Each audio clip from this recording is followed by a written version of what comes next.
Wilson pulls the trigger.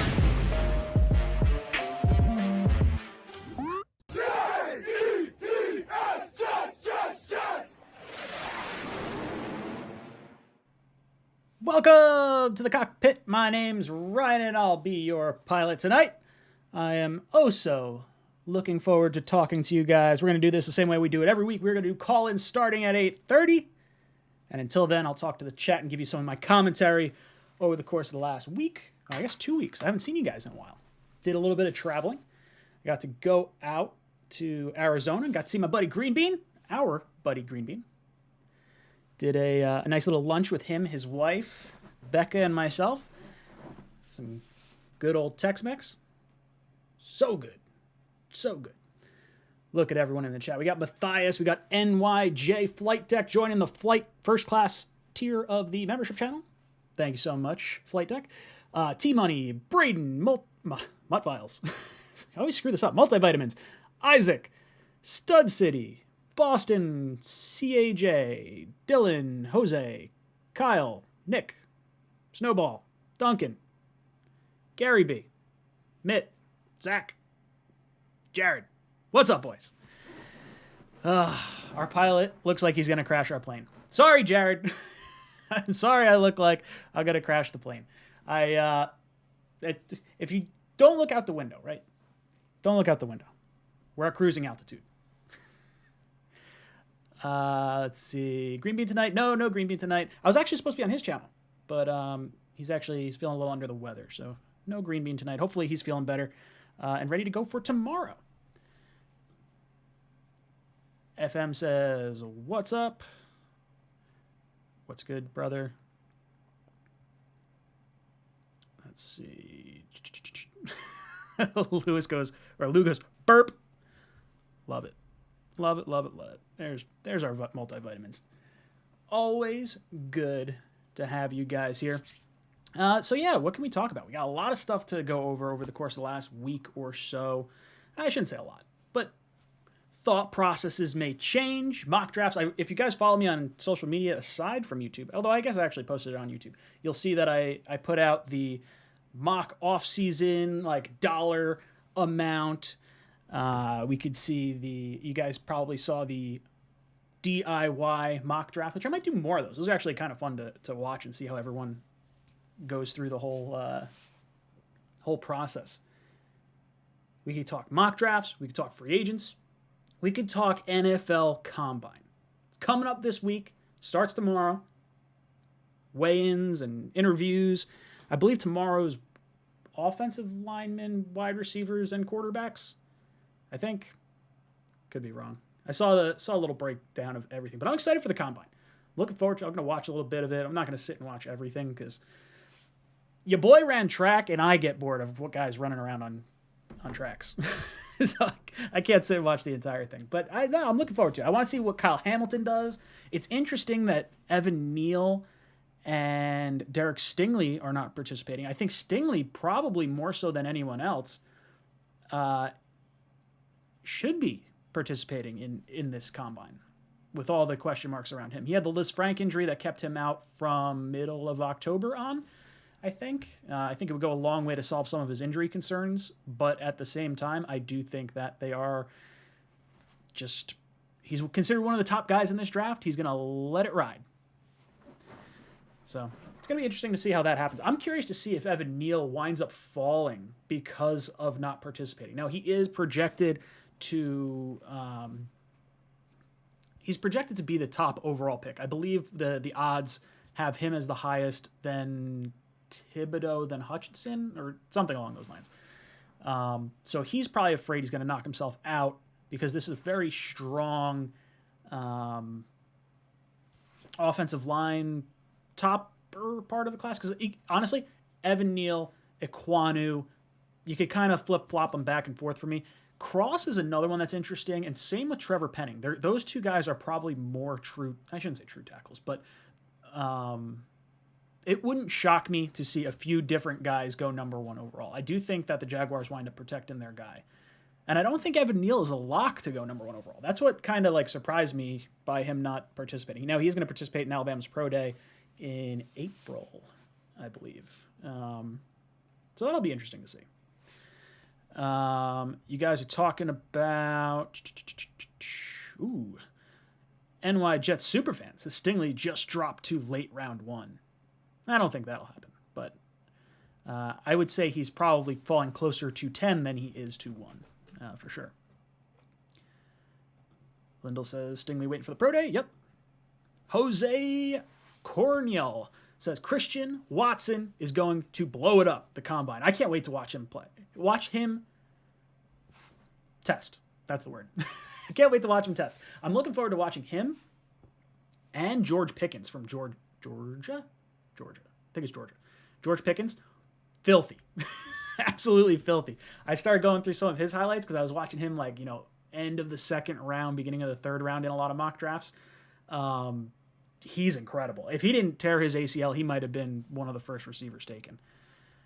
I see you guys talking about Jameson Williams, FM, and Jets fan and Jets Forever are talking about him. Jameson Williams not going to participate in the running aspect of things. I don't know how much he's going to be able to do with a torn ACL, but he is someone that I would have considered the top wide receiver prospect prior to that. Ooh, look at this guy. NYJ Flight Deck says, that Mangold jersey stay crisp.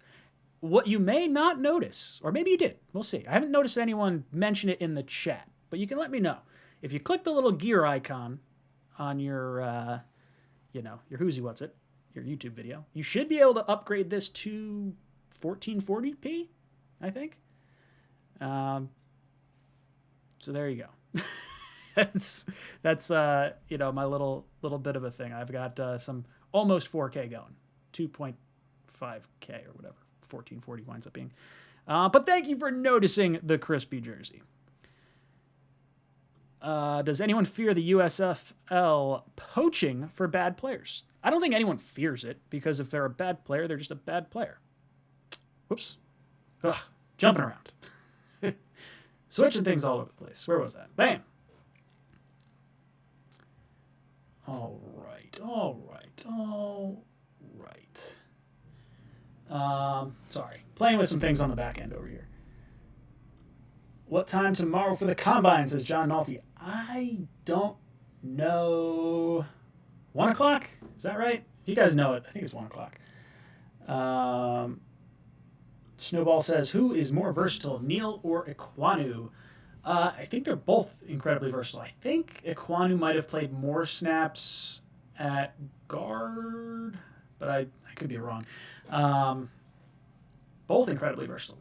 Kenyon Green, another incredibly versatile offensive lineman who's actually played 1 snap at center as well. So technically maybe, a little bit more, we'll see.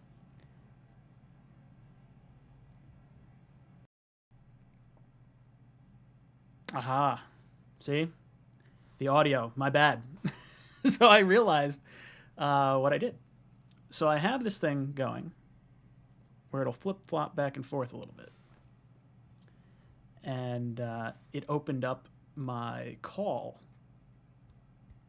audio thing. So it got a little bit of a robot. So I apologize. Robot Talk 24/7. Working out the kinks. Let's see.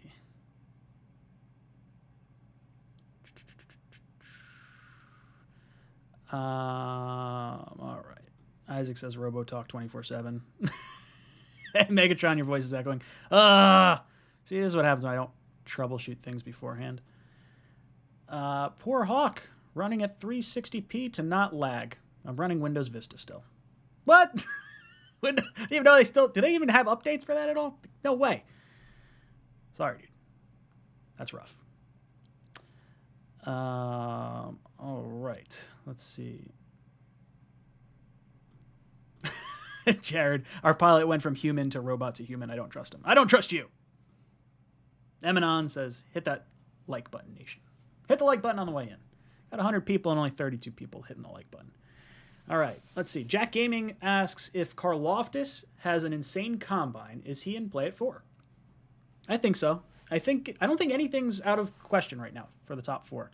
I think fans, for the most part, if Hutchinson or Thibodeau is there, you're probably thinking you're going to take one of them. Ikwanu's been a very popular name among fans, but I think Karlaftis, I think Sauce Gardner, I think Kyle Hamilton are probably all in play for that number 4 pick. I would say if it were me and we assume, let's say Neal goes 1 as projected, then you go both edge rushers to 3, even though we've seen a lot more Hamilton at 3. That might be the worst case scenario for me, or one of those. And I wouldn't be afraid of going Sauce at 4. I think that's one of those areas that if you had asked me earlier in the offseason or maybe the beginning of this past year, I would have said no to corner really high. I think I'm more so anti-Derek Stingley than I am anti-cornerback because I think Sauce Gardner's, he has an argument to be a top 5 player in this draft, 100%. I would say if you can get, ideally, Thibodeau at 4 and Sauce at 10, it would be amazing. I don't think Sauce makes it to 10, though. So if you want to pull the trigger on Sauce, you think he's the best corner, you think he's going to change the way you look at your defense, take him at 4. No problem. Take him at 4. Roll with Lawson. Hopefully he gets better. And then you take your edge rusher at 10. The thing for me is I really don't want to spend an offense. I don't want to spend O-line pick in the top 10. I like it. Oh, it burns me in the worst way. I know I have us doing it, but I really don't want to. It's one of those weird situations that go in each year where I'm like, okay, this makes sense, but I really don't want to do it. But yeah, I would say let's circle all the way back around. I would say Karlaftis is in play at 4. Snowball says Treylon Burks is wide receiver 1 in my book. He very well could. It's interesting. He dropped from number 8 in Daniel Jeremiah's mock draft down to 26, 7, 8, somewhere down to like the mid-20s. So I was a little shocked to see him fall that far because I really do like him and I hope he can be like a Deebo Samuel. But maybe that's not the receiver you want to try and get inside the top 10 because I think Deebo might have been a 2nd or 3rd round pick. I don't actually know offhand. Snipes says, unpopular opinion, wouldn't mind Hamilton at number 4 if he is as good as his hype is. So here's my confusion with Hamilton and my issue with Hamilton maybe. I can see the Jets going that route depending on how things shake out in free agency and how things shake out in the draft. It's definitely not where I would advise them to go. A lot of people are comparing Kyle Pitts to Kyle Hamilton just 1 year apart. And I think the generational prospect at an unorthodox non-premium position is completely understandable. I think you can definitely compare those two in that respect, but I think that's where it ends because wide receiver is not a non-premium position. It is very much a premium position. And Kyle Pitts is utilized similarly to a wide receiver as opposed to, a tight end.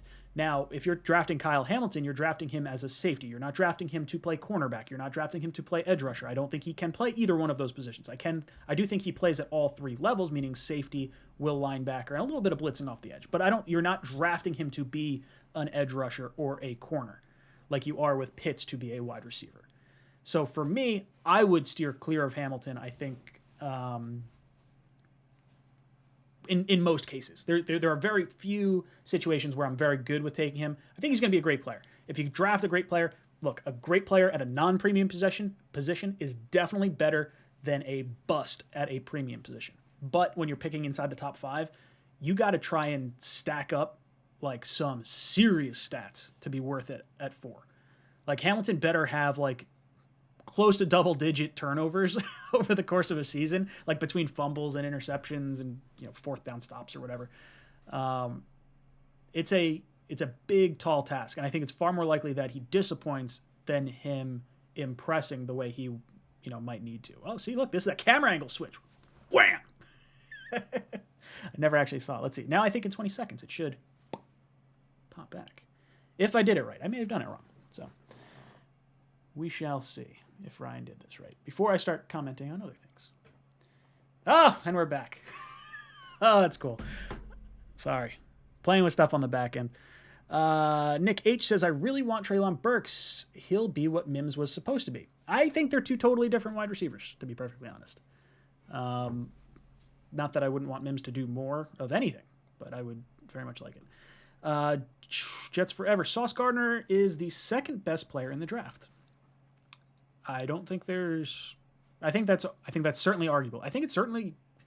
If you want to say Hamilton 1, Sauce 2, or yeah, I'm fine with that. I think that makes sense. Thibodeau is going to have a good combine. Was the number 1 recruit for a reason. Does he love football? That's the big question, right? If Thibodeau clears up the question marks, interviews well, tests the way they think he's going to test, I think he's the pick at 4. Maybe he overtakes Hutchinson if Hutchinson tests poorly. I don't know. I haven't really stayed on top of who's testing for what things. I could see them testing, not testing for certain aspects and then testing for other things, depending on how they think they'll do compared to their field. Let's see. Michael Burgos says, Sauce is legit, and with the depth at the edge position, I feel like there is plenty of pass rushers to have, can even double dip at edge. This is an important thing to look at because a lot of people are definitely edge crazy, and I don't want to say anti-corner. I'm anti-Stingley, but I think you are exactly right, Mike. I think it's important to realize that you could take Sauce at 4, and you could take another edge at 10, whether it's Jermaine Johnson, whether it's Trayvon Walker from Georgia, or Karlaftis. Insert anyone. There's like 6 or 7 really good edge rushers. Or you could even go Sauce. You can get your wide receiver, and then if you want to double dip later on, you could do that. I would definitely err on the side of, if you don't go edge rusher at 4, go edge rusher at 10.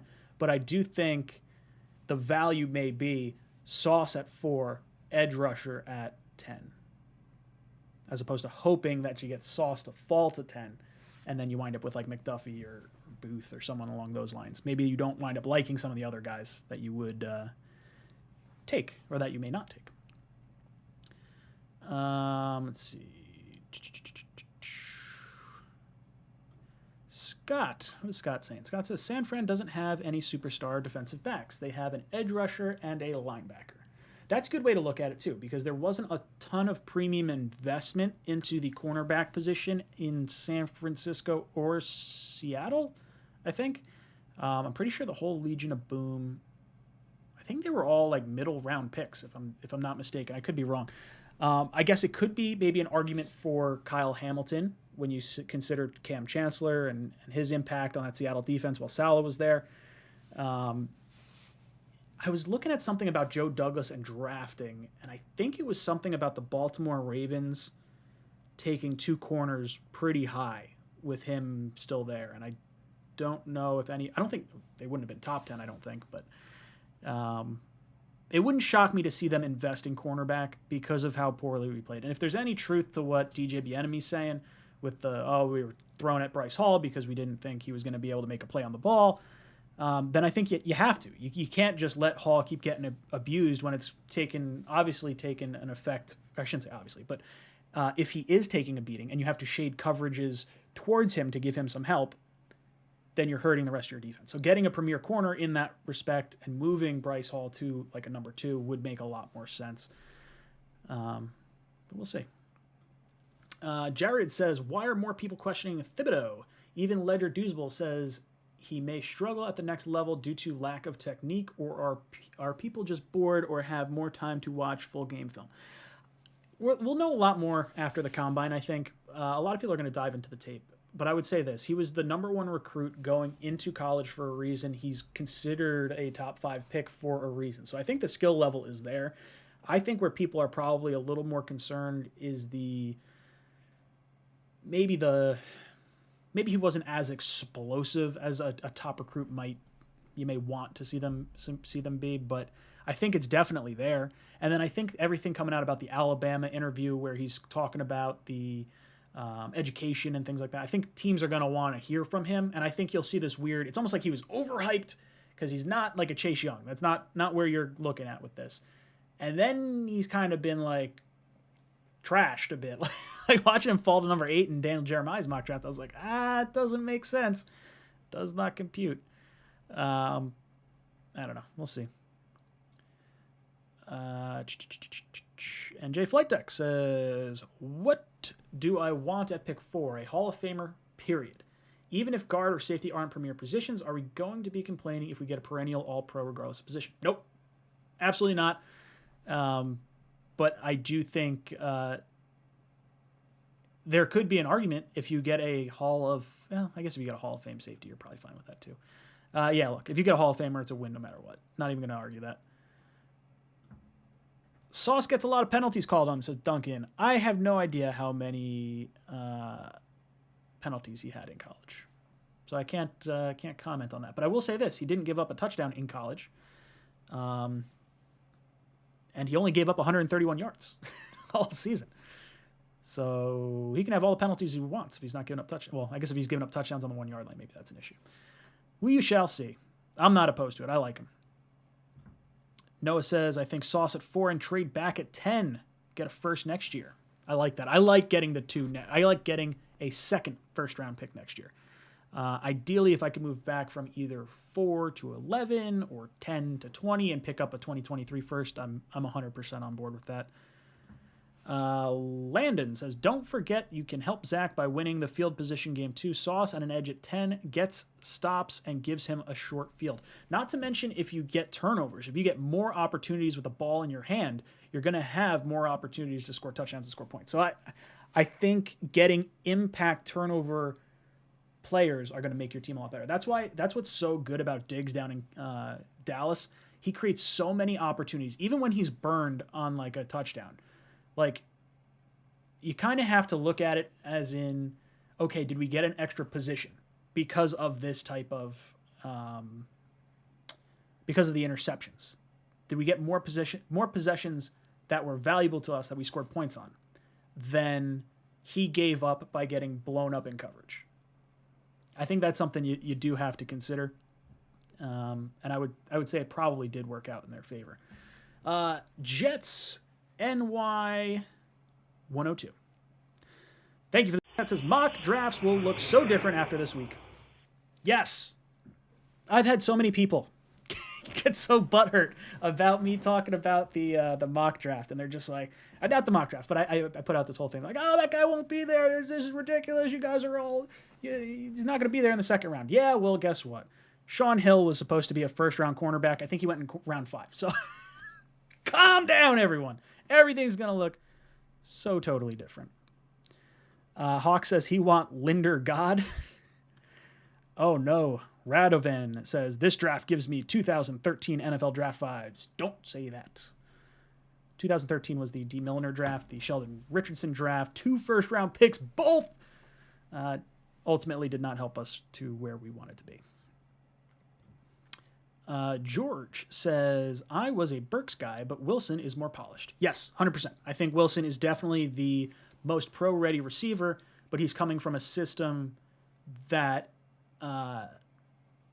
makes it a little tougher to really narrow in on wide receiver talent because they had so many good receivers. It's almost like Ruckert, right? Like there's so many good players there. Like he looks better by not getting the ball as much because there's so many good players. Where Wilson was their number 1 wide receiver.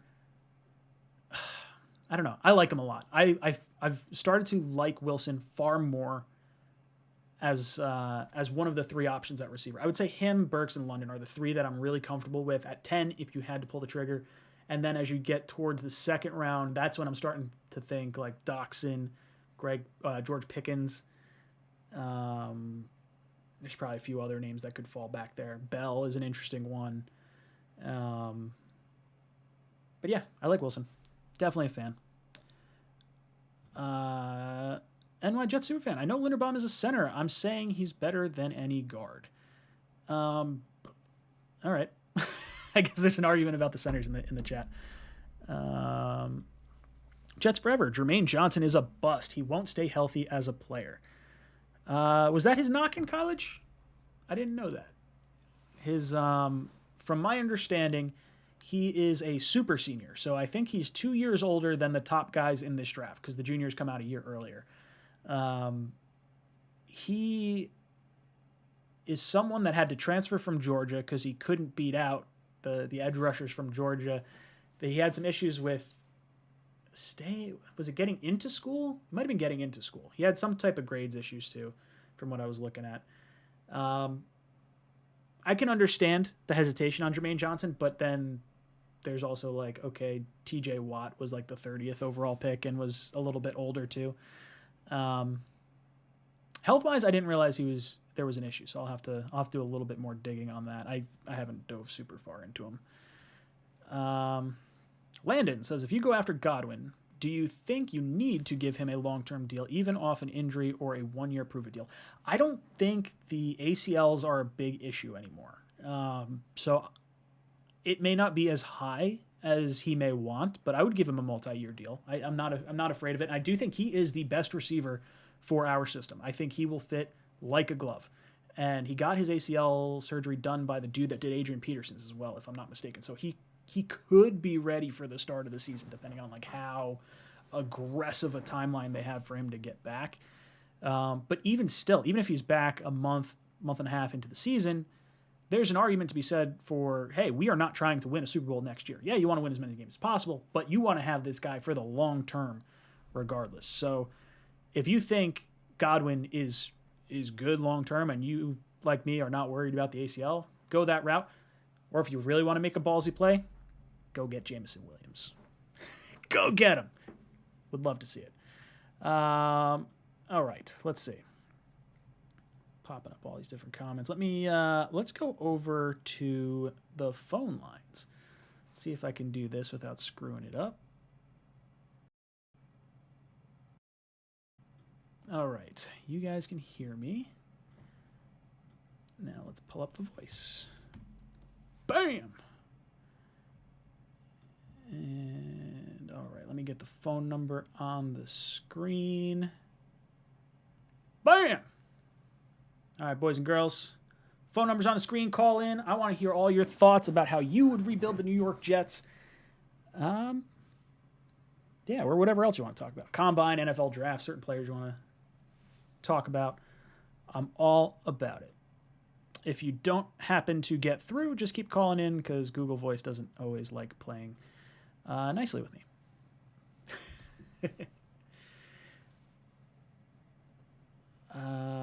Let's see.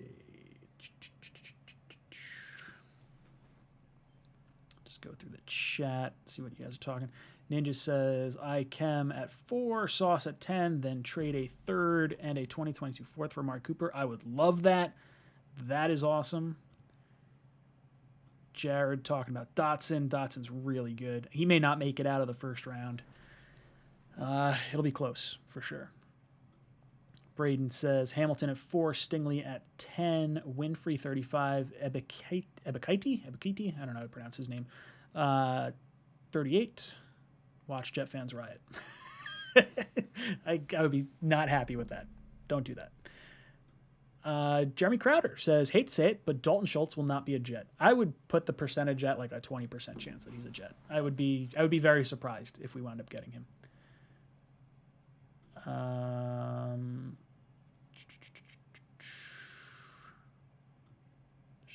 That. Oh, here we go.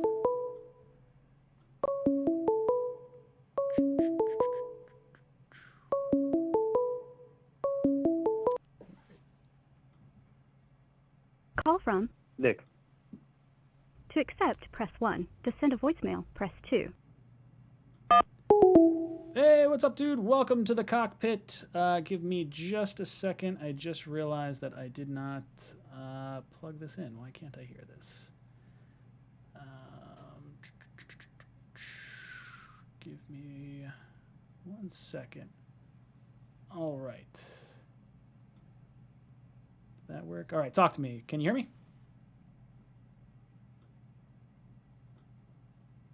Hello. Can you hear me? Oh, hung up.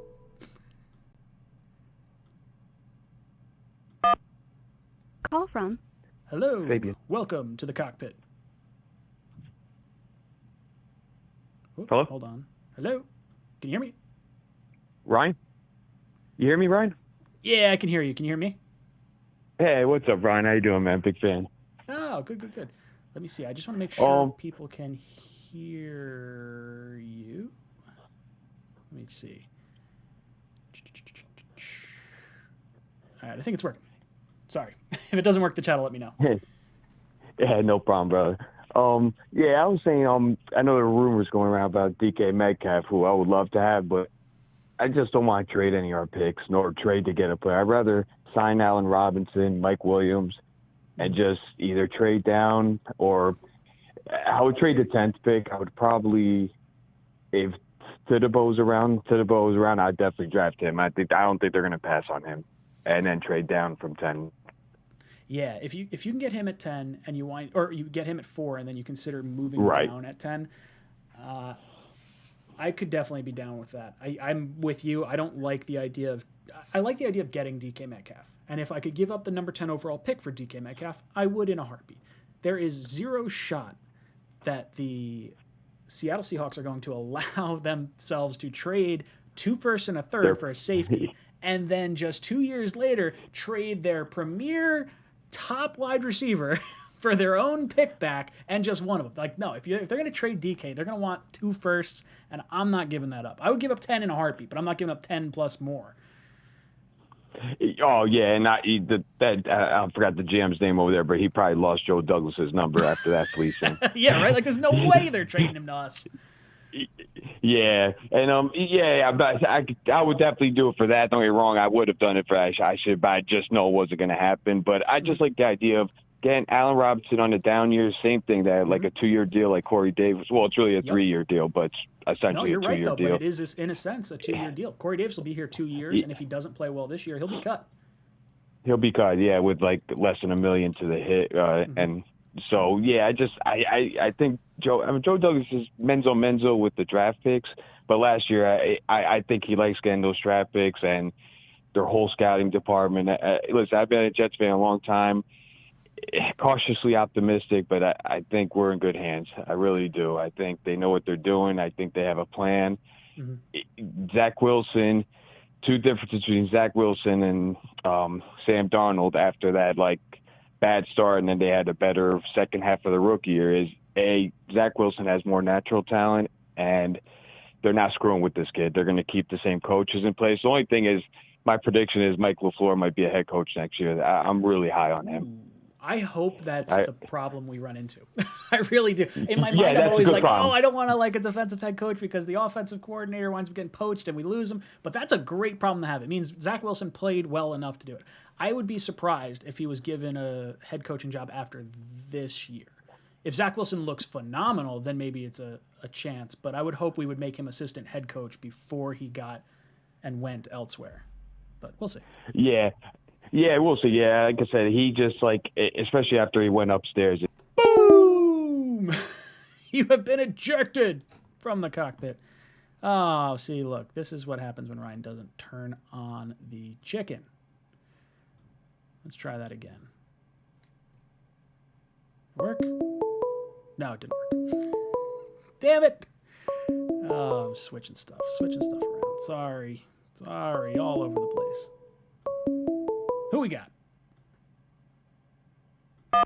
Call from Welcome Motivation. to the cockpit. Ryan, how's it going, man?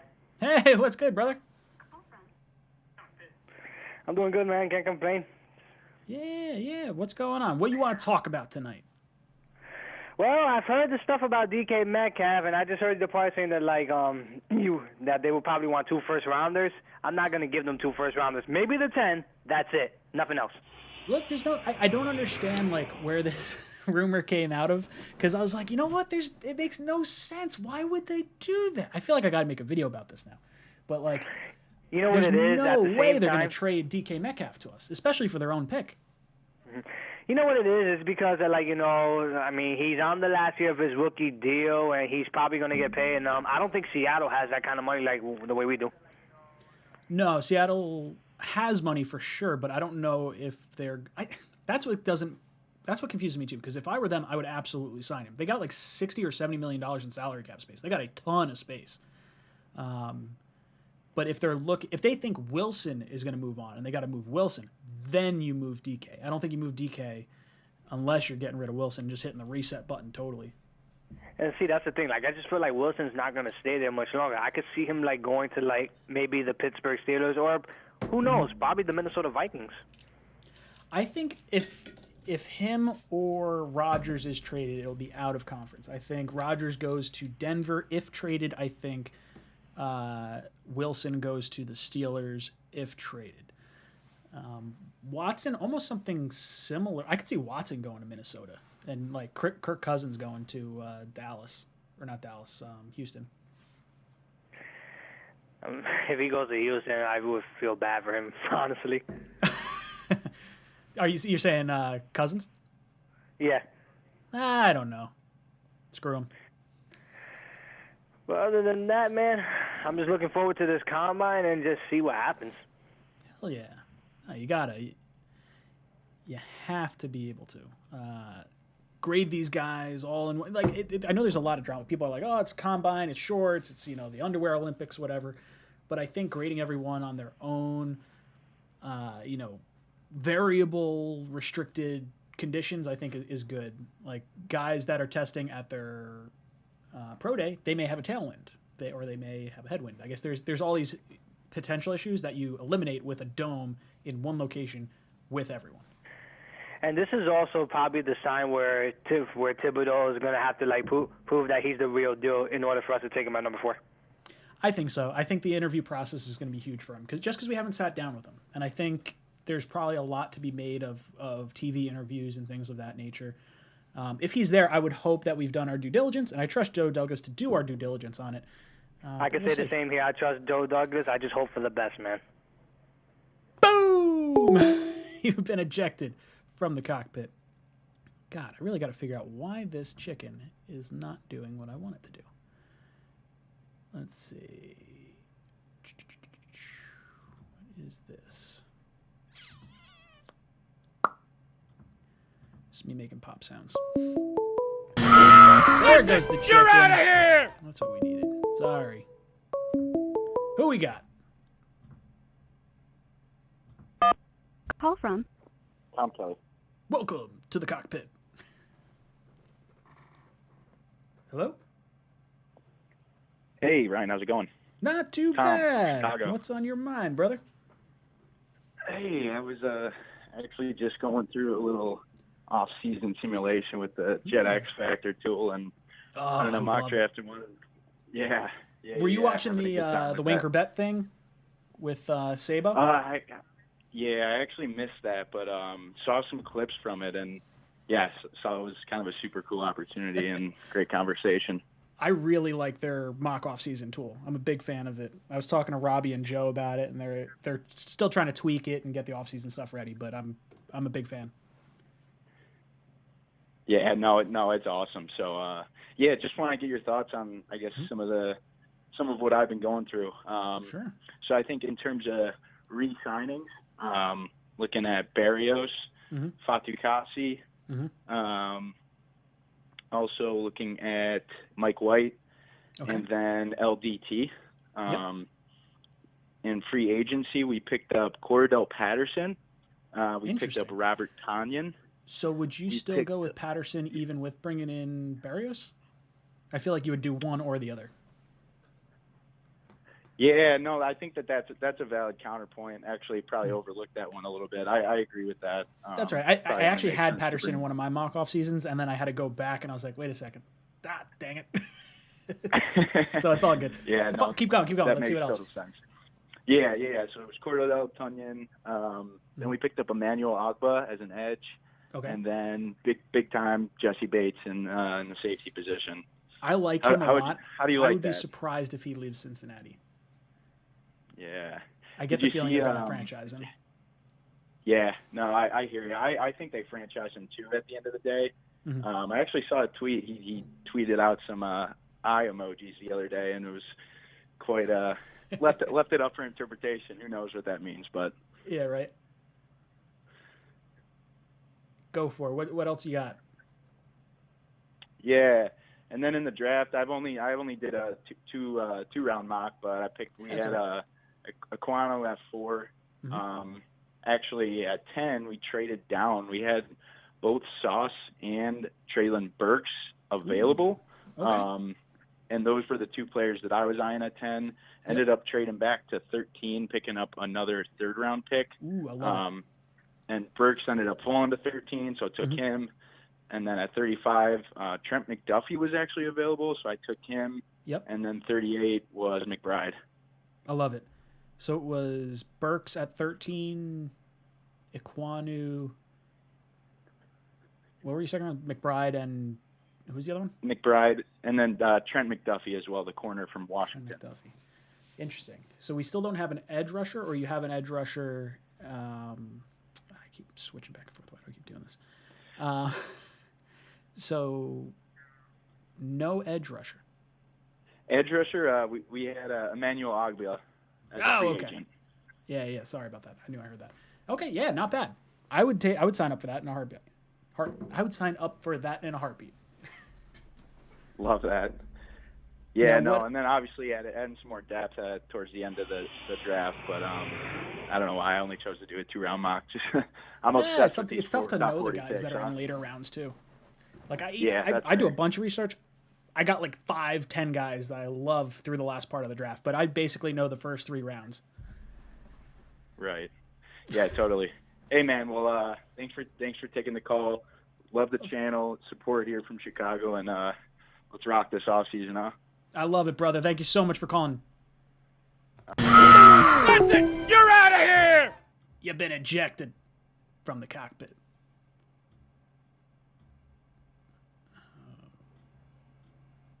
All right, let's see. Richard Delgado dropped in with a super chat, says, as I'm laying in bed, recovering from COVID, I still think the Jets should trade Zach Wilson away. Even better now that Kyler is burning bridges. Dick, get the flock out of here. Sorry. Shouldn't even show that on the screen. Guy drives me bananas. It's all right. We like you, Richard. To an extent. All right, phone number's on the screen. Get your thoughts and questions. We'll do this for, let's do another half hour.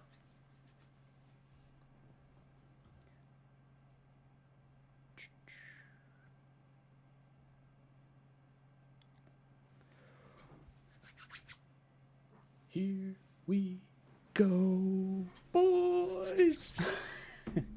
I see you guys popping up in the call log. Just keep calling. It'll pop through.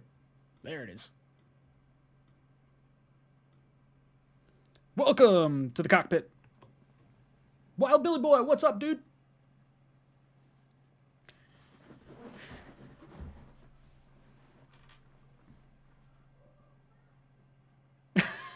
Let me just clear this up. I like Michael Thomas. I would have no problem trading a pick for him. I don't want to trade 10. I really like him. But there's a lot of other guys I would prefer before him. But I do like him. Yes.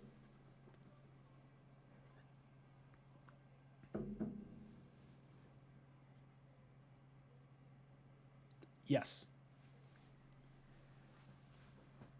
So I've brought that situation up a lot. I don't hate that. Like, I would prefer getting Thomas. I'd probably want some type of pick. I'm just saying, if you look at the upside there, potentially you can get KT, because I really think that the Texans are going to trade Laramie Tunsil and then go with whatever top tackle is there. KT, I think, is going to fall to us. And then, boom, Michael Thomas, a potential top 3 wide receiver. And everybody says Amari and Calvin Ridley. They're all like the same age, basically.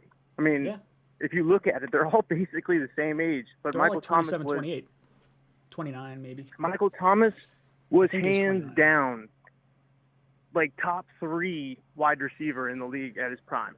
And he had an ankle injury, but he took that surgery as an FU to the Saints. It's not like a lingering injury.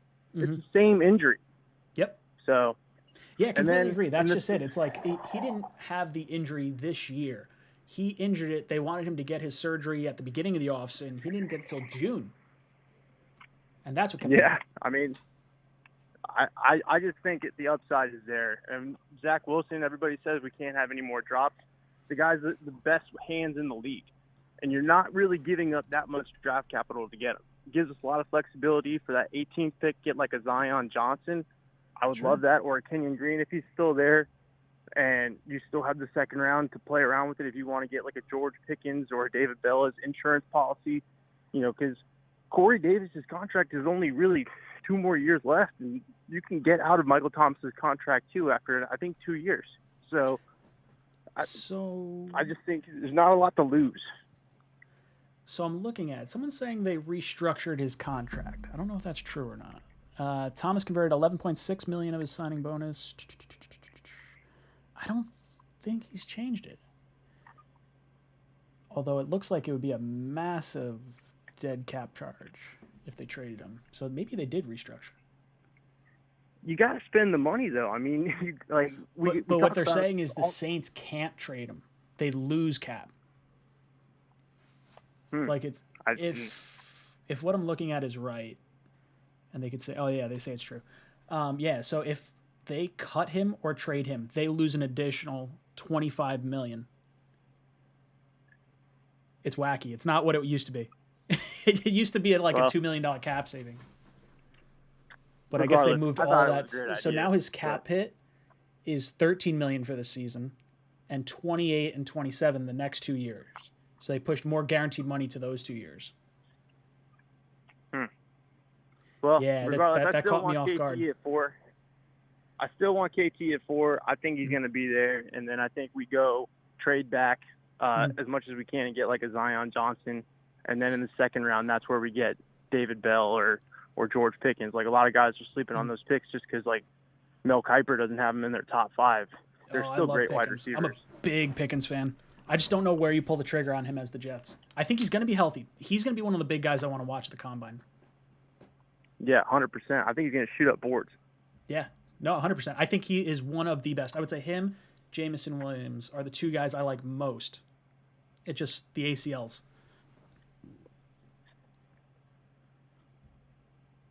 All right, brother. It's been real. Boom! That's it! You're out of here! You've been ejected. See, I'm playing with sound stuff. I'll get this all fixed. Because right now I'm hearing an echo, and I try to fix the echo, but then I mute the caller. Bad behind-the-scenes guy.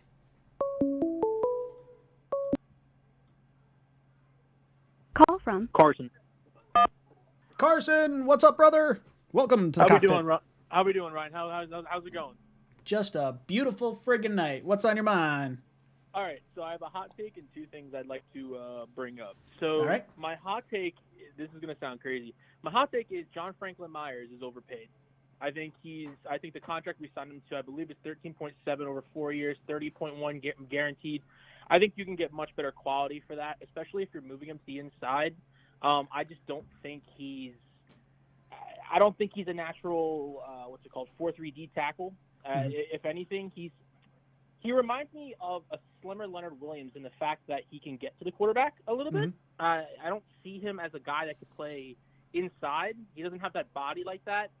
And the other thing I would like to bring up is over the last, Joe Douglas' tenure, he's known for being able to find quality offensive line talent. Okay? Now, I look at all these mock drafts from analysts and stuff, and you, Green Bean, and Matt, and a lot of people have us taking Cross, Quanu, whatever the case may be, right? Yep. If the pick is not an offensive lineman, we can't get mad because Joe Douglas has been pretty darn good with offensive linemen. He just has in terms of finding quality offensive linemen.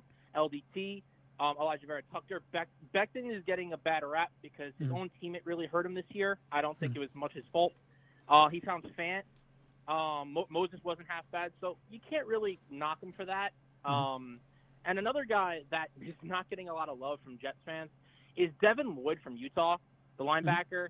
I like him a lot. Think about, I do too. Think about what Salah's defense, how it was constructed in San Francisco. He had a really good pass rush.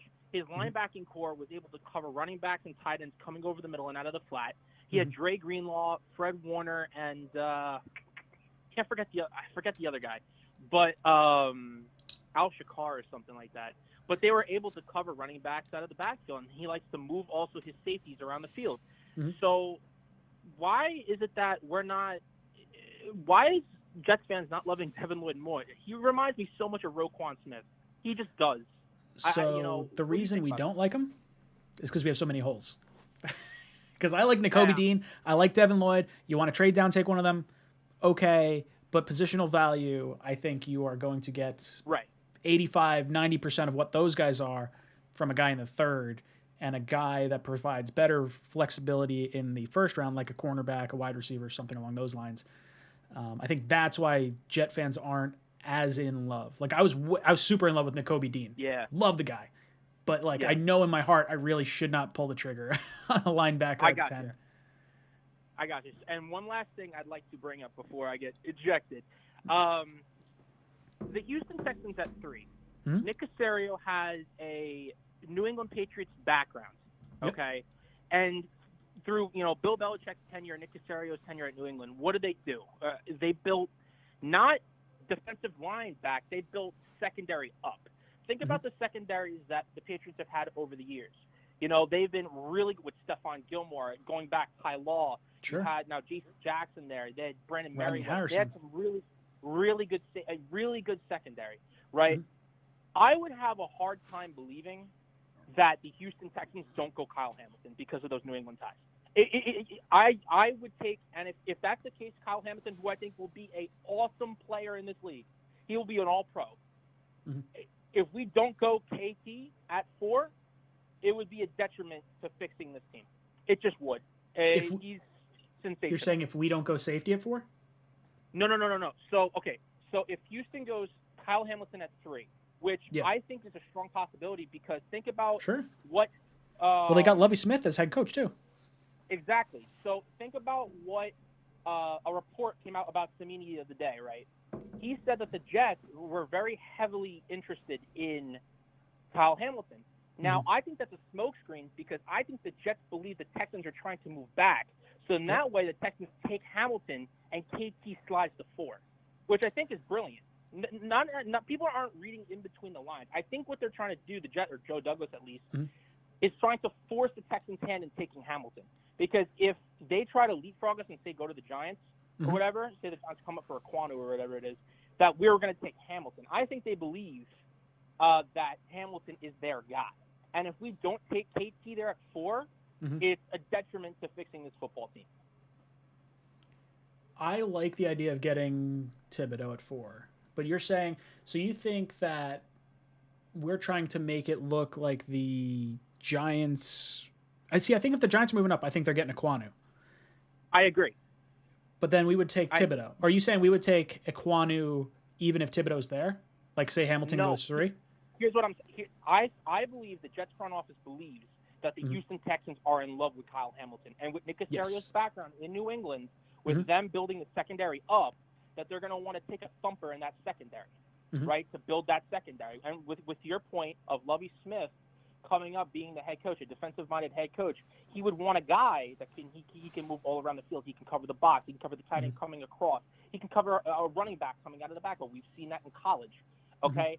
And I think the Jets are forcing the Texans' hand in taking Hamilton at 3 because there's been reports that the Texans want to move back. So I think the Jets, with that report of Rick Samini saying that the Jets are much in love with Kyle Hamilton, right, I think they're forcing the Texans' hand to take him at 3, so that way Thibodeau slides to us at 4, or Ekwonu. And then if the Giants are calling to come up for an O-lineman, we could trade back with the Giants. They can get Ekwonu. We can get Thibodeau at 5 and pick him an extra asset. It's something to think about. It's something. That's an interesting thought. I wouldn't have considered that because I would think if the Giants are coming up, we think they're either taking Thibodeau or we think they're taking Ekwonu. Like, realistically, if we think they're going to come up, I don't know. I guess the only value in this decision would be that the Texans, an AFC team, don't get extra trade capital, and then the Giants, crosstown rival, don't get the guy they really want.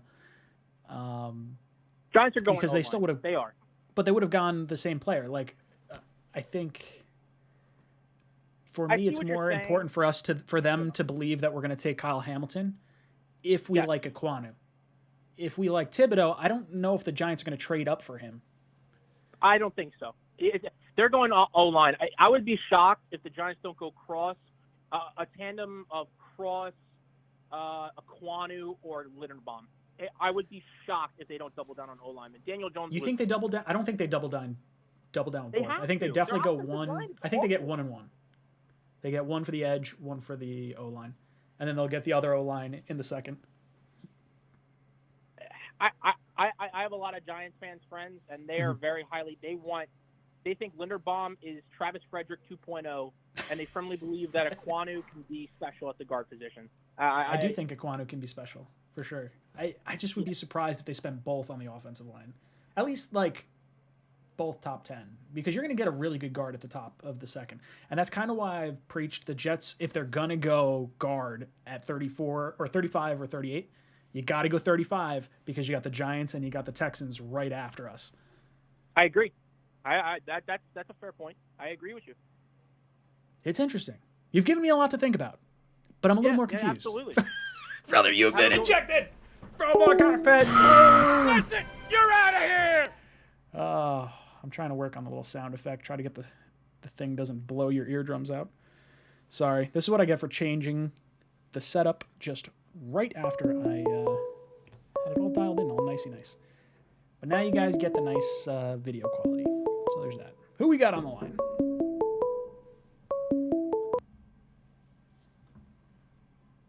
Call from Vinny. Vinny, what's up, brother? Welcome to the cockpit. What's up? I'm hanging in there. What's going on with you? Nothing. Just wishing there was football to distract me from reality. There could be football. Just turn on Madden. We got the USFL coming out. I don't think that's... Actually, at this point, I don't even think football can distract me from reality. Welcome to the last 2 years. Talk to me, though. Let's talk about football. Yeah, okay, so,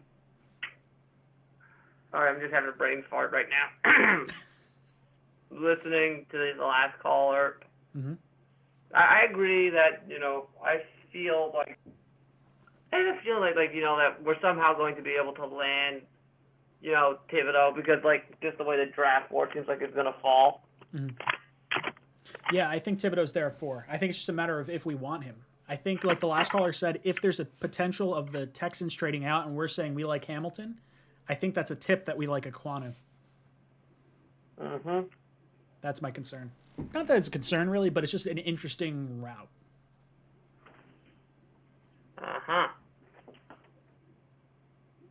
Yeah.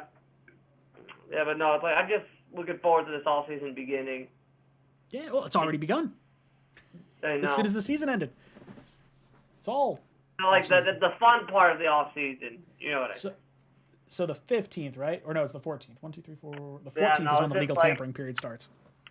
I'm looking. Sorry to distract. I'm just trying to get my goddamn Switch to work right now. It's just being stupid with me. Oh no, Vinny, what's that? I'm going through a tunnel. Boom! You're out of here! Come on, Vinny. Only got 3 minutes. Love you, dude. That's what happens. That's why I like having the eject button. Chicken flies across the screen. Flies across the screen. Ugh.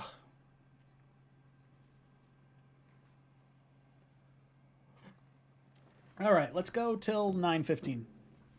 A little bit longer. Who we got?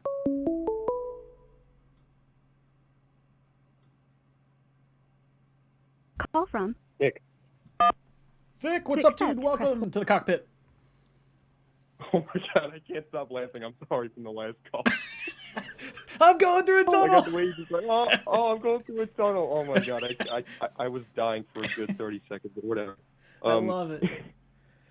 All right, yeah, talk to me. Like this. Yeah. As far as free agency goes, I'm going back and forth on whether Braxton Berrios is going to be back or not, because I'm at first, after the Bucs game, we were all like, oh my god, he's without a doubt going to get re-signed. This team needs him. Zach Wilson has a great rapport with them and everything. And then the contract is taking forever to get done, and there's reports he wants $9 million and blah blah blah. But now, I don't know if you saw, there was a report that he was working out or going to work out with Zach Wilson and Elijah Moore and Corey Davis. So, like, now I'm thinking there's a better chance he's going to get re-signed, but I still don't know if he's still asking for the $9 million, you know? I don't think he ever asked for 9. That would be my guess. I think people are speculating about it and trying to, like, cause problems. Yeah. Hopefully he's looking for, like, 6. Yeah, definitely. But, like, I really do want to bring him back just because, like, for a young quarterback, I just think you have to bring guys that he's very familiar with because it's very hard to, like, constantly have a brand new receiving core, like, year after year after year after year, you know? So, like, I think it's important for him to grow with these guys. Like, that's why you want to bring in a young tight end now. And you want to bring in the young receivers now. You got your young running back. Like, everyone's growing together right now. Yeah, like, and as far as the rebuild, too, I got to ask you a question. Like, do you think that Robert Saleh is, like, the guy? Because I think he's shown signs of being a really good head coach, but he's also shown some red flags. But, like, you know, I would say this. I think he is the answer at head coach. I think players like him. I think that the team likes him. I think other players want to play for him. I think he's got a really intense passion as well. But I think what's going to happen is the Jets, we have to start winning. So it might not be this year. We'll see more wins than last year. But I think it's going to take a few more wins for us to really dial it in. And you got to remember, he's a rookie head coach. So there's going to be some timing things. There's going to be some questionable calls. But I do think he's better than who we've had the last, I mean, definitely since Rex. Hey, definitely. So, do you think he's going to be, like, better than Rex or, like, just as good? I don't know. It's tough. Rex had a loaded team for 2 years. I would say, like, that's what I'm saying. Because, outside of those 2 years, I do think so. Yeah, and it may be better. Ryan, like, Rex Ryan had, like, a pretty much built roster built by, what was it, Eric Mangini and Mike Tannenbaum. I'm not saying he wasn't a good coach. I loved Rex Ryan, but, like, I just feel like Saleh kind of gets more out of these young guys than Rex would have. I know that's a bold take, but I think Saleh. No, I don't think it is. I think you're right, but I also think that Douglas is a better GM than Tannenbaum, especially while Rex was here. Like, if Rex had a good GM, I would have more faith in what that team could have done. Oh, yeah. And just a little off topic before I get ejected here. Sure. Like, I'm just so sick and tired of seeing this narrative on social media that, oh, the Jets, they never re-sign any of their good players. They don't take care of their own. They never, never commit long-term to anybody. Well, what players has Joe Douglas really had to re-sign? He hasn't. I mean, Jamal Adams forced his way out. It's Leonard Williams, Sam Darnold, and Jamal Adams were all traded away. May's going to be gone after this year. Well, now. CJ will be gone after next year. So he's really building his team. So we'll start to see his first contract negotiations with his players after this season. Because Becton is up for his 5th year option after this year. So he could re-sign Quinnen. That'll be the first player that might. Him and Barrios, I guess, will be the first guy that he's really tasked with doing this too. Hey, like, I just don't understand this, like, this organization never extends their players. I mean, it's only been here 3 years. You know, I don't understand it. Well, thanks for taking my call, man. Take it easy, brother. Thanks for calling in. Yeah. That's it! You're out of here! Ejected from the cockpit. Got myself a new light. I don't know if you guys notice how amazing I look. Light over there. Light over here. And light up there. This one's nice. This one I can actually, like, play with a little bit. Stepping up my game, boys and girls. I can't tell you how hard it is to talk when you're hearing yourself in your ear. I wind up stopping my words too early. Who we got? Call from James. What's good, brother? Welcome to the cockpit. Ryan, what's up, brother? What's going on? Not too much. Hanging in there. Well, first of all, I don't think Vinny should ever be allowed to call in ever again because I don't know what the hell he was talking about. He was like dragging around. I was like, Vinny, what are you doing? And that was he sounded like he was snorkeling underwater. I don't know what he was doing there. But anyway, listen, Ryan, we got to talk about this Braxton Berrios $7.5 million because this guy has never even had a 50-catch season. He comes in. We have nobody on the team, so he's the only option. We're throwing him screen passes or end arounds. I mean, Ryan, this guy doesn't deserve $7.5 million.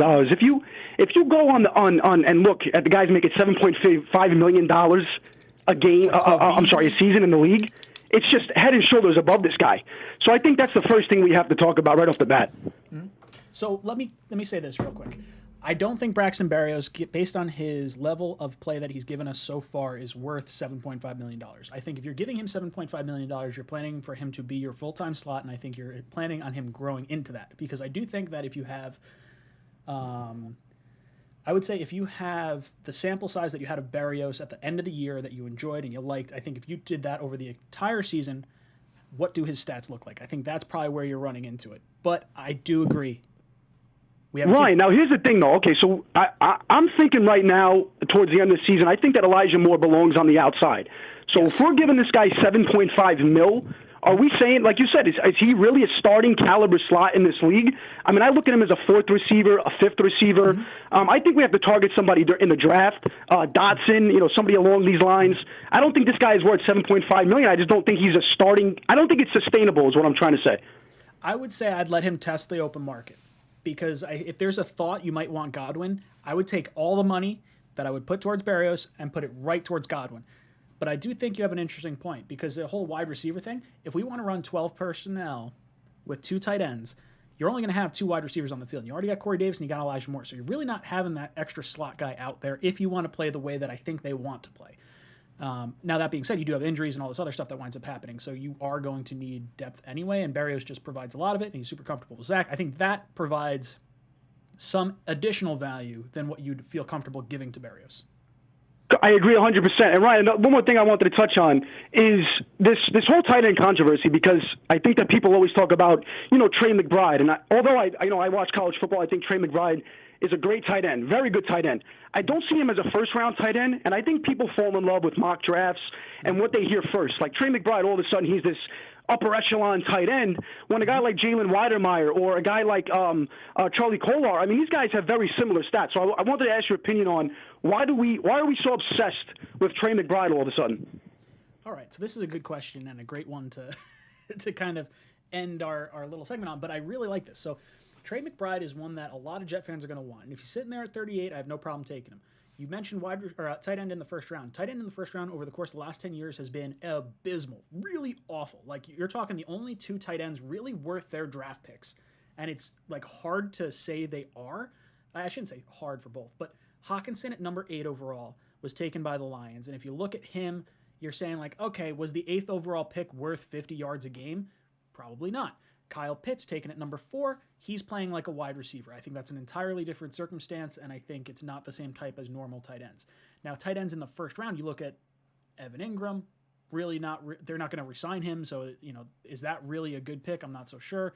I think there's a few other tight ends you can go through. I had a list of guys that I was going through, but it's like seriously, like Ebron, while he wound up being like an okay tight end, the next like 7 picks after him were all like, if not Hall of Famers, like Pro Bowl level guys. So it's like tough to go and like think that a tight end could go in the first round.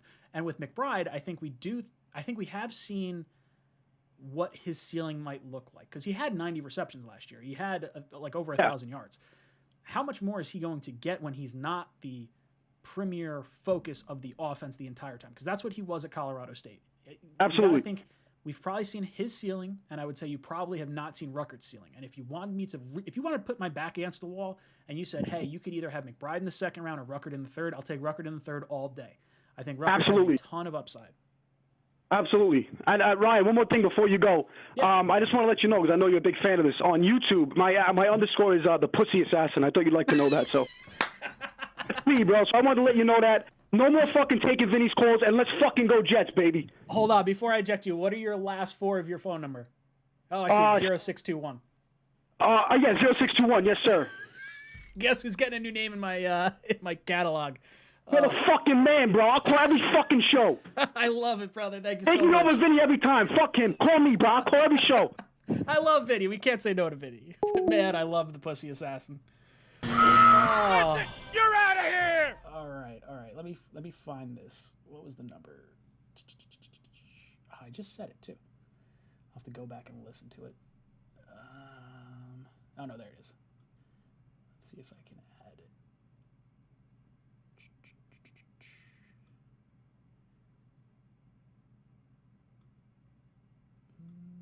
There's got to be a way to do this. You know, I'm going to write it down so I don't forget it later. Whenever I find a name like that, I laugh and I add it to the catalog, add it to the little name list, and then I chuckle every time it comes up.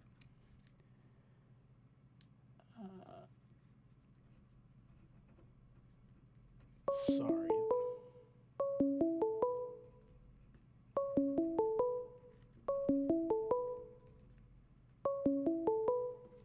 All right, who we got? Call from Tiago. What's good, brother? Welcome to the cockpit. Hey, what's going on? I'm hanging in there. What's up with you? Can't complain if I'm being honest. There you go. I just had a question in the sense, like, I know you're making the videos and you've done had the conversation about like double dipping in the first round with like offensive linemen or like double dipping on defense and things like that. But the more I look at this draft class and the more I heard a quote from one of the PFF guys that said like, this draft class is a flavors draft class. There is no, this guy transcends scheme. This guy is, there's no Chase Young. There's no Nick, like the Bosa brothers. There's no like, this guy transcends. It doesn't matter what scheme you run. Doesn't matter what he does. This guy is so good that he's the best player. You got to take this guy, right? We all thought Kayvon was going to be that, but we're seeing this slide. So what I'm getting at is like, with the Jets looking at it, I keep trying to like unsell myself from the idea of we should 100% go edge wide receiver 410, whether it's Kayvon at 4 or I'm praying that Hutch falls and the three teams on top of us keep being dysfunctional organizations and take like Derek Stingley, Kyle Hamilton, and like whoever else. Like, I don't care, just keep being dysfunctional. But like, should I be like looking forward and being like, I absolutely want Kayvon at 4 and like a wide receiver at 10, or if like the Eagles come up to get Malik Willis at 10 or the Steelers come up to get someone at 10, like, is that like, I'm trying to talk myself out of wanting like Drake London or Treylon Burks, and I keep coming back to watching the tape and being like, these guys are so good, and them in a Jets jersey next year would be just so dynamic. Am I wrong in thinking that, or is that something like, do you think I'm in like the right kind of headspace in your personal opinion for the draft? I would say you're not too far off from where a lot of Jet fans are. I think a lot of us would like the number 10 pick to be a wide receiver because it's dynamic, it's sexy. I would say that there is a lot of really good receiver depth, and if we took one in the second round, like an Elijah Moore, you're not going to be upset with it. I think there's some good guys, George Pickens, Dotson, or even trading for one, like an Amari Cooper. Like, if I could get Amari Cooper or Calvin Ridley or someone like that for like a third round pick, then yeah, I'm not banged up about not using the 10th pick on him because I'll get a better player at a position I need. And I think those guys are good for at least the next 3-4 years. So then in that situation, right, I'm not a fan of the trading for a wide receiver personally, because like I wouldn't want, like, we're already paying Corey Davis, and it's not like it's a lot of money. I think it's like a $13 million cap hit. So it's not like it's a crazy amount of money. But, like, I'd rather invest that money elsewhere. And, like, a guy that really interests me in the second or, like, the third round is, like, Christian Watson out of North Dakota State. And, like, I love him and, like, what he can bring in the second. And this is where I can't figure out if 4 is an edge, right? What is 10 if it's not a wide receiver? Because by that point, the 3 tackles are gone. Right, Evan Neal's gone. Not Linderbaum. Aquanu's gone, and Cross is gone. So what is the pick at 10? Do you just say screw it, go Sauce Gardner? But like we know that the organization isn't. 100%. I think Sauce might be in play at 4. I really do. Ooh. Yeah, I shifted my thinking a little bit, but I do think he's in play at 4 because of the depth at the edge position.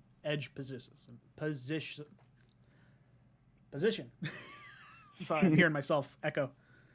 Oh yeah, no, it messes with you. They have these tests where they'll do it to you, and you can't speak. I've had that done to me where it echoes back like a second later. I'm good and I have the audio routed right, but because I'm doing this on the fly right now because I switched some stuff around, I muted my normal mic, but now it's feeding through the virtual mic, and I'm hearing it, and it's causing me to stutter and slip up.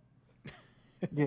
But yeah, look, if you go edge rusher at 4, and what do you want to do at 10? You could go receiver. You could go offensive line. Kenyon Green is someone that I don't think is getting enough love right now, and maybe he's going to fall further back than I'm thinking, because I really like him as the versatile offensive lineman. He's played left tackle, right tackle, left guard, right guard, and has played one center snap as well. So he can go all over the place.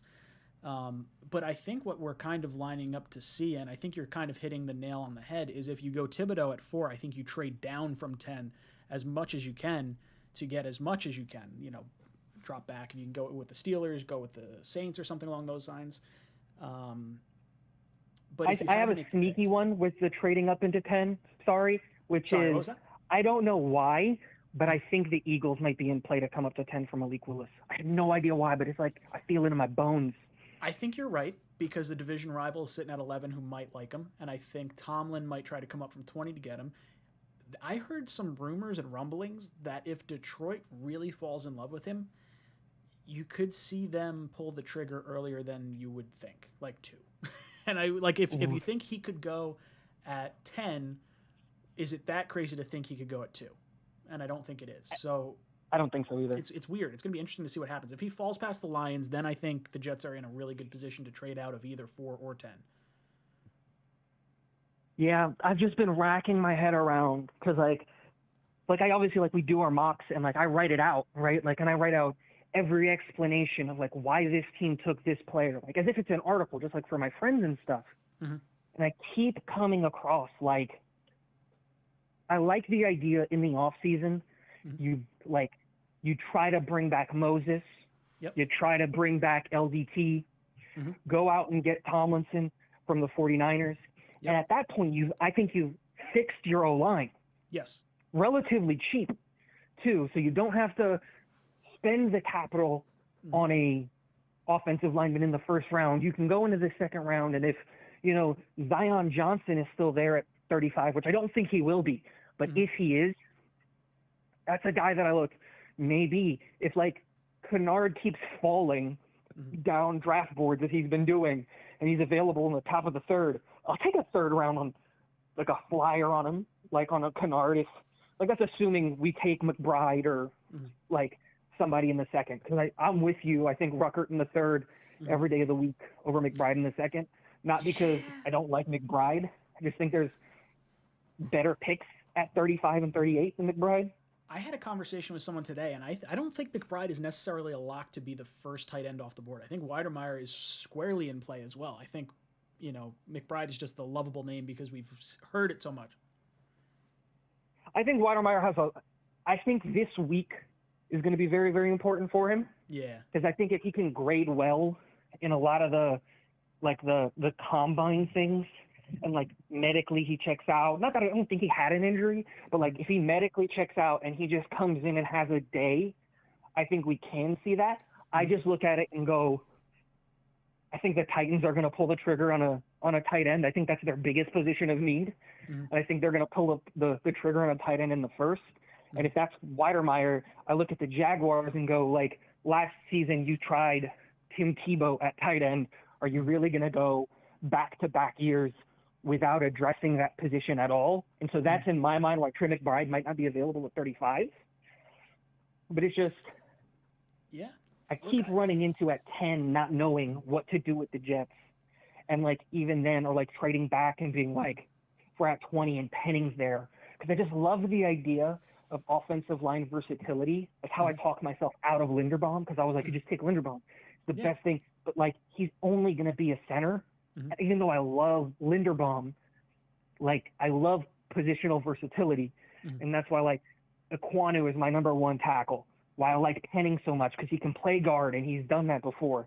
Why I like Green and, like, Zion Johnson is because, like, Zion Johnson goes and plays guard for his entire college career, goes to the Pro Bowl, they ask him to play center, and he does it without batting an eye. And I love that kind of stuff from players. But it's just like, I just don't know. Like I said, at 10, I get really boggled up because, like you said, like, look, we got Elijah Moore in the second round, and he's looking to project to, like, I think he will have, like, 1,000-yard season next year. We're only going to get better, hopefully, right? Knock on wood. Yeah. But it's just one of those things where it's just like Christian Watson in the second is super intriguing, or even in the third is super intriguing to me. Like, Dotson or Bell or someone, I just don't know. There's a lot of guys that I really like. I think if you can justify tight end in the third round, provides better value. Will Rucker last that long? Not sure. I just think that there's a bunch of different ways you can go about it. I think there's probably some concern about McDaniel going with tight end if Gesicki doesn't wind up getting re-signed by Miami towards the back end of the draft because they own the 49ers pick. I don't know. It's going to be interesting. But brother, I'm gonna boot you off. You've been on for 10 minutes, so boom. Yeah, I was about to say. That's it. You're out of here. From the cockpit. All right. So I'm gonna try and not hear a loop back in my ear. Let's close that out. All right. Sorry, no more calls, boys and girls. I'm still hearing it. Why am I hearing it? I don't know why I'm hearing it. All right, it's been fun, boys and girls. I've had a lot of fun with you guys. I'm going to be back tomorrow with our Talking Jets panel. Hopefully Green Bean's feeling a little better and will join us on that tomorrow. We'll have O'Leary, and we got special guest Richie from Jets Media joining us, so make sure you hang out with us for that. It's going to be a lot of fun, and hopefully I get all my audio issues figured out for next week so I'm not echoing in my own ear. Oh, hold on. We got a last-second super chat. Let's throw it in there. Why Tigo? Thank you so much. Bam. Oh, there we go. Was a fun chat. It was a good chat. Love it. Absolutely love it. Thank you guys so much. Make sure you hit that like button on the way out. If you enjoyed the stream, I'll be back here tomorrow with Green Bean, O'Leary, and Richie. So it's been fun, guys. This is Jets Talk signing off. Jets.